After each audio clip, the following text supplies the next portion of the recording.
Јас немам што да изјавам, вие поставете прашање. Ја продадовте ИДС за колку пари, кога се случи продажбата практично и кога ќе ги пријавите парите во Гитлерин што е за...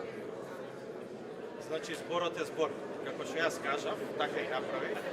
Значи, компанијата ЕДС денеска јас како собственик потпишав договор со Грчкото електростопанство за продажба. Цената на трансакцијата е 4,8 милиона евра. Трансакцијата беше максимално транспарентна и евалуацијата на цената беше извршена од две меѓународни аудит куќи, од Baker Tilly и од Ernst & Young.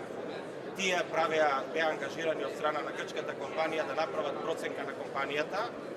Тие направија своја проценка, која што јас знам дека е и повисока од продадената цена, меѓутоа цената ја договаравме нели во рамките на преговорите што ги имавме. Не беше лесен процес, беше тежок процес, бидејќи станува збор за интернационална компанија која што е во неколку држави во цела југоисточна Европа. Практично таа компанија јас сум ја развивал од нула како стартап. Сум ја развивал во сите држави во време на тешки периоди, кога беше стопирана либерализацијата. Веројатно да таа продолжеше, компанијата ќе имаше уште поголема вредност, но ете тоа е тоа. Јас сум горд на таа компанија што сум ја изградил.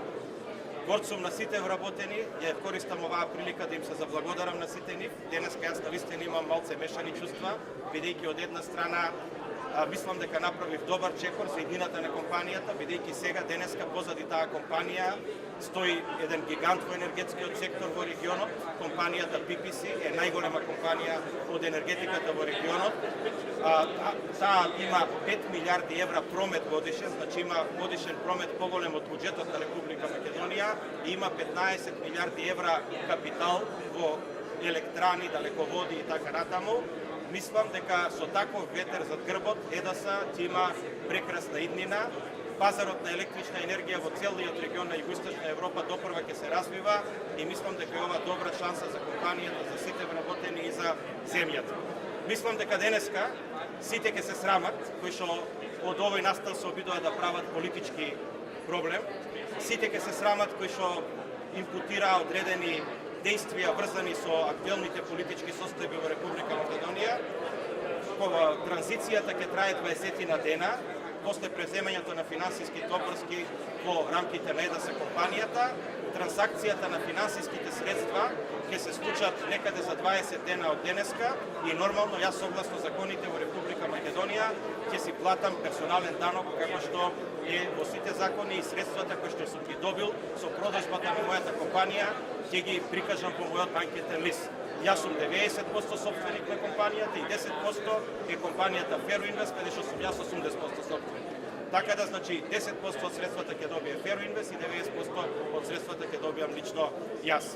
Ја користам оваа прилика уште еднаш да посакам дека никогаш повеќе во Република Македонија не смее да се меша приватниот бизнис и политиката. Дека ова треба да биде заборавена историја, дека треба да го заборавиме времето кога приватните сделки ќе се мешаат со политика. И посакувам на сите во државата тоа да биде разграничено и политиката да не се меша во реалниот бизнес.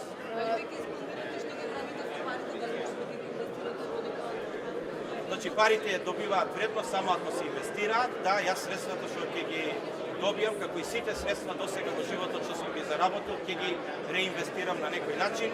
На кој начин ќе видиме, значи како ќе биде најсоодветно да бидат оплодени, веројатно повторно во дејностите во кои што јас знам да работам, а тоа се дејностите од инженерството, енергетиката, можеби во финансискиот сектор, значи нешто во тој.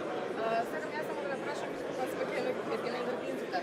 Како се надзорите прво најави дека се работи на закон за акцизи, каде што има нов начин на пресметка на акцизата за износно енергетика.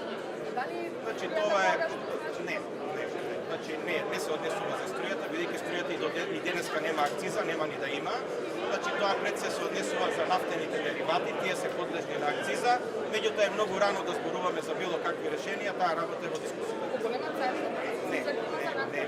Значи сигурно не да биде влијанието на цените за крајните купувачи поголемо, апсолутно не во таа насока.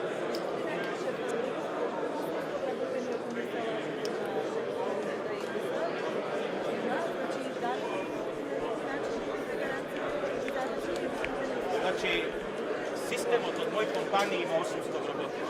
Значи тоа е Феро Инвест, која што има собственост над Браков, над мали хидроелектрани, над ЕДАС. ЕДАС има 40 вработени и тие денеска генералниот директор на PPC, господинот Емануел, направи голема чест што дојде во компанијата и се обрати на сите вработени, им го гарантираше работното место, чак што више тој им посака дека тие ќе бидат дел од таа голема корпорација. Јас мислам дека направивме добро за сите вработени, направивме пред се добро за компанијата, да има добра еднина и тоа е еден пример за стартап во Република Македонија као од учебник. Јас мислам дека со развивањето на ЕДАС е еден школски пример како треба еден стартап да се развие во бизнис и потоа да се продаде. Мислам дека тоа треба да биде охрабрувачки за сите млади луѓе во државата, да видат дека и во Македонија може да се развие компанија која што може да има вредност интернационално.